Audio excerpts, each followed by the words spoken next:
अस्सलाम वालेकुम guys, welcome to our YouTube channel code with official. मेरा नाम है मोहम्मद यूसुफ और आज का जो कि हमारा टॉपिक है वो है डिस्प्ले इनलाइन डिस्प्ले ब्लॉक के हवाले से। यानी क्या डिस्प्ले इनलाइन क्या होता है, डिस्प्ले ब्लॉक क्या होता है, क्योंकि बहुत ही कंफ्यूजन सवाल है कि इनलाइन ब्लॉक असल में होता क्या है और ज़्यादातर हम लोग कंफ्यूज हो जाते हैं तब जब हमें इसकी ज़रूरत होती है और हमें पता नहीं होता कि ये काम कैसे होगा। तो आ जाइए, आज हम लोग सबसे पहले सीखते हैं कि डिस्प्ले इनलाइन और ब्लॉक क्या होता है। पिछली वीडियो में तो डिस्प्ले फ्लैग समझ लिया था, कंप्लीटली आपने समझ लिया था और हमारा हो गया था। तो आज का हमारा टॉपिक डिस्प्ले इनलाइन और ब्लॉक है। सबसे पहले मैं आता हूँ यहाँ पे अपना VS कोड ओपन करता हूँ। मैंने दो पेज इसलिए दोनों को आपस में कनेक्ट भी किया हुआ है और इस पेज में HTML में मैंने कुछ चीजें लिखी हुई है। एक मैंने लिखा हुआ है हेडिंग, दो हेडिंग लिखे हुए H1 के। इसमें मैंने एक में लिखा हुआ है पाकिस्तान, दूसरे में लिखा हुआ है अफगानिस्तान। कुछ भी लिख सकते हो, आपकी मर्जी है। उसके बाद मैंने दो पैराग्राफ लिए हुए, एक में लिखा हुआ है इंडिया, दूसरे में लिखा हुआ है बांग्लादेश। फिर उसके बाद मैंने दो H3 के हेडिंग लिए हुए, उसमें लिखा हुआ है, एक में लिखा हुआ है स्पेन, दूसरे में लिखा हुआ है वेस्ट इंडीज। उसके बाद मैंने दो स्पेन लिए हुए जिसमें एक में लिखा हुआ है ऑस्ट्रेलिया, दूसरे में लिखा हुआ है न्यूजीलैंड। अच्छा, ये स्पेन अलग है, ठीक है, इसीलिए आप समझो कि ये स्पेन और ये स्पेन एक है। इस यहाँ पे आप कुछ और भी लिख सकते हो, जैसे मैंने यहाँ पे लिख लिया श्रीलंका, ठीक है। ऐसे नहीं कि आप यहाँ पे सेम वही लिखो, सर ने बोला है तो ये लिखे। ये देखो हमारे पास ये आ गया। अब देखो ये हमारे पास, जैसे मैं दोबारा से बता रहा हूँ, बहुत मैंने कुछ हार्ड काम नहीं किया, बस यहाँ पे हेडिंग वगैरह यूज किए हुए जो कि आपको नजर आ रहे हैं। अब ये हमारे पास पहली हेडिंग है पाकिस्तान, ये हमारे पास दूसरी हेडिंग है, ये हमारे पास पहला पैराग्राफ है, ये दूसरा पैराग्राफ है, ये पहला H3 का हेडिंग है, ये दूसरा H3 का हेडिंग है, और ये हमारे पास है स्पेन पहला और ये स्पेन दूसरा। सब आपने यहाँ पे एक चीज नोट की होगी या फिर नहीं की होगी तो मैं बता देता हूँ कि देखो सब चीजें जो तकरीबन यहाँ तक है, ये सारे के सारे हमारे पास एक एक लाइन में आ रहे हैं। यानी एक एक लाइन का क्या मतलब होता है, जैसे H1 की हेडिंग है, एक ही लाइन ही ले रही है। ऐसे नहीं कि H1 की हेडिंग जितनी जगह चाहिए उसको उतनी जगह ले रही, नहीं, ये पूरी की पूरी हेडिंग ले रही है। दूसरी पैराग्राफ की हेडिंग वो भी पूरी की पूरी हेडिंग ले रही है। लेकिन आपने यहाँ नोट किया होगा कि यहाँ पर ये तो दो है, स्पेन, एक स्पेन ऑस्ट्रेलिया है, एक न्यूजीलैंड है। देखो मैंने अलग अलग टैग के अंदर लिखा हुआ है स्पेन ऑस्ट्रेलिया, स्पेन न्यूजीलैंड। तो इसने पूरी लाइन क्यों नहीं ली, इसने आधी आधी लाइन जितनी इसको जगह चाहिए उतनी इसने क्यों ली, पूरी लाइन क्यों नहीं ली? क्योंकि यही काम होता है डिस्प्ले इनलाइन और ब्लॉक का। असल में कुछ टैग कुछ एलिमेंट्स ऐसे होते हैं HTML में जो कि हमारे पास इनलाइन होते हैं, और कुछ एलिमेंट ऐसे होते हैं जो कि ब्लॉक होते हैं। ब्लॉक एलिमेंट भी होते हैं, इनलाइन एलिमेंट भी होते हैं। अब ब्लॉक एलिमेंट इनलाइन एलिमेंट फर्क क्या है, इसमें होता है क्या है, इन डिटेल में सीखेंगे। सबसे पहले बता दूं कि हेडिंग हमारे पास, हेडिंग हो गया पैराग्राफ, ज्यादातर तो हमारे पास ब्लॉक एलिमेंट ही होते हैं। असल में ये ब्लॉक एलिमेंट काम क्या करते हैं, ब्लॉक एलिमेंट का काम होता है कि जितनी ये पूरी की पूरी लाइन आपके कवर करेगी। यानी जैसे मैं यहाँ पर राइट क्लिक करके इंस्पेक्ट करके यहाँ पे आपको दिखा देता हूँ कि यहाँ पे इसने क्या किया हुआ है कि पूरी की पूरी लाइन कवर किया हुआ है। जैसे ये मैंने नीचे की तरफ रख दिया। अब देखो, अब मैं यहाँ पर आता हूँ ना, देखो ये पाकिस्तान, इसने क्या, ये वाली हेडिंग है H1 की हेडिंग है, इसने पूरी की पूरी लाइन कवर की है।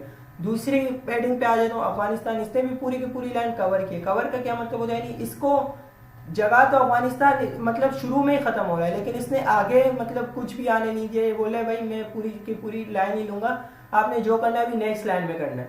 अब जैसे देखो नीचे पैराग्राफ, पैराग्राफ भी पूरी की पूरी लाइन इसने कवर किया है। और नीचे आ जाते हैं हम लोग यहाँ पे दूसरे पैराग्राफ पे, ये भी हमारे पास क्या हो रहा है, पूरी की पूरी लाइन कवर कर रहा है। फिर श्रीलंका, ये भी पूरी की पूरी लाइन, यानी H3 का हेडिंग, H3 का टैग है, ये भी H3 का टैग है।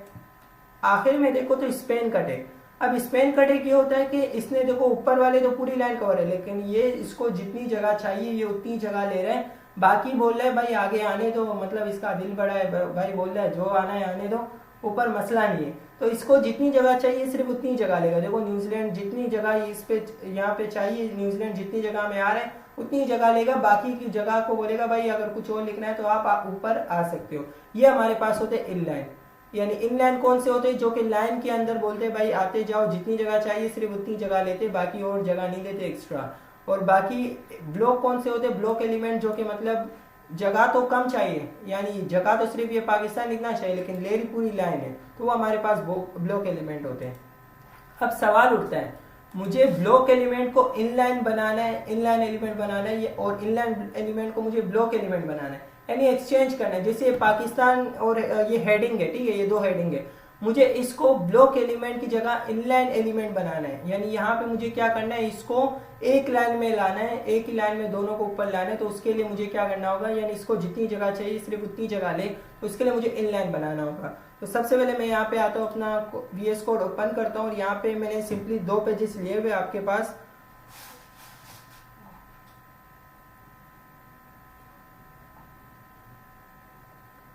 यहाँ पे मैं CSS में यहाँ पर CSS में लिख लेता हूँ H1 की हेडिंग, ठीक है। अब H1 की हेडिंग मैंने ली और यहाँ पे मैंने डिस्प्ले लगाया।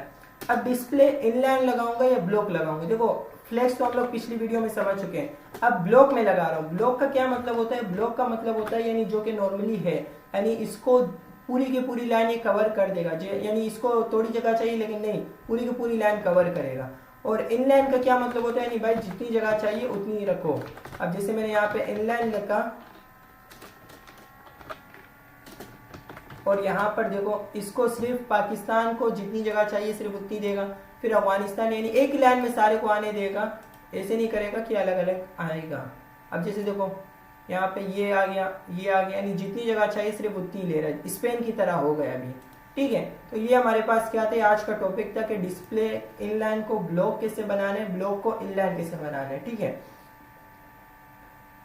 यहाँ पे अब जैसे मैं पैराग्राफ को देख लेता हूँ, पैराग्राफ है उसको भी मैं डिस्प्ले पहले ब्लॉक दे देता हूँ। ब्लॉक देखो नॉर्मली मौजूद है।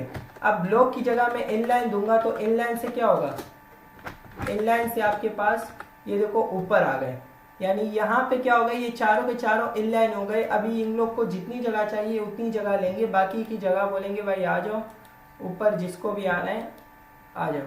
अब देखो यहाँ पे मैं दिखा देता हूँ आपको, देखो पाकिस्तान को जितनी जगह चाहिए सिर्फ उतनी ले रहा है, अफगानिस्तान को जितनी चाहिए उतनी ले रहा है, इंडिया को जितनी चाहिए उतनी ले रहा है, बांग्लादेश को उतनी चाहिए, मतलब जितनी जगह चाहिए बांग्लादेश लिखने के लिए उतनी जगह ले रहा है। लेकिन नीचे देखो तो नीचे आपके पास ये H3 अभी भी इन डिस्प्ले ब्लॉक है, लेकिन ये हमारे पास दोबारा से स्पेन तो है ही इनलाइन, तो ये हमारे पास नॉर्मली पहले से मौजूद है। अच्छा ये तो आपने समझ लिया कि ब्लॉक को इनलाइन कैसे बनाना है, बस आपने जो ब्लॉक है उसमें डिस्प्ले इनलाइन लिखना है। अगर फॉर एग्जांपल हमारे पास पहले से इनलाइन है, जैसे स्पेन का टैग है, तो उसके लिए आपने क्या करना होगा, उसके लिए आपने स्पेन लिख के यहां पर देना होगा डिस्प्ले ब्लॉक। अब ब्लॉक क्यों दे रहा हूं, देखो सिंपली ये नीचे चला गया। न्यूजीलैंड नीचे क्यों गया, क्योंकि हमारे पास ये हुआ है कि यहाँ पर ये देखो इसने पूरी जगह ली, उसने भी पूरी जगह ली। जैसे हमारे पास पहले नहीं था, पहले ये जितनी जगह चाहिए थी उतनी जगह ले रहा था, यानी डिस्प्ले इनलाइन पहले था, लेकिन अभी हम लोगों ने क्या किया, इसको ब्लॉक बना दिया। अच्छा अक्सर लोगों का दिमाग में सवाल आता है कौन से इनलाइन है कौन से ब्लॉक है, तो याद रखना इनलाइन और ब्लॉक ऐसे नहीं है कि आपने याद करने के कौन से इनलाइन है कौन से ब्लॉक है। आप यहाँ पे यूज करोगे तो आपको खुद ही पता चल जाएगा भाई ये इनलाइन है या ब्लॉक है। जैसे मैंने यहाँ पे H1 यूज किया तो H1 मेरे पास ब्लॉक था, मैंने पैराग्राफ यूज किया पैराग्राफ ब्लॉक था, लेकिन स्पेन यूज किया वो इनलाइन था। तो अगर इनलाइन को ब्लॉक बनाना है या फिर ब्लॉक को इनलाइन बनाना है, कुछ नहीं करना, बस डिस्प्ले और आगे फिर आपने इनलाइन लिखना है या फिर ब्लॉक लिखना है, जो लिखना है बीच में आप यहाँ पे लिख लो। अगर इनलाइन है तो ब्लॉक बना सकते हो तो ब्लॉक लिख लो, अगर ब्लॉक है तो इनलाइन लिख लो, तो आपकी मर्जी है, जो भी आपने बनाना है वो बना सकते हो। आई होप आपको आज की वीडियो समझ आई होगी, और अगर समझ आई है और अच्छी लगी है तो प्लीज़ लाइक सब्सक्राइब जरूर कीजिएगा। और हमारे CSS से कंप्लीट कोर्स, CSS नहीं बल्कि वेब डेवलपमेंट में कंप्लीट कोर्स जारी है। HTML कंप्लीट हो गया, CSS जारी है, और उसके बाद जावास्क्रिप्ट वगैरह बैकएंड भी करेंगे, सारा A to Z करेंगे। तो उसके लिए मतलब सब्सक्राइबर की ज़रूरत है, तो आप प्लीज़ लाइक सब्सक्राइब ज़रूर कीजिएगा और एक कंप्लीट कोर्स मतलब ज्वाइन कीजिएगा।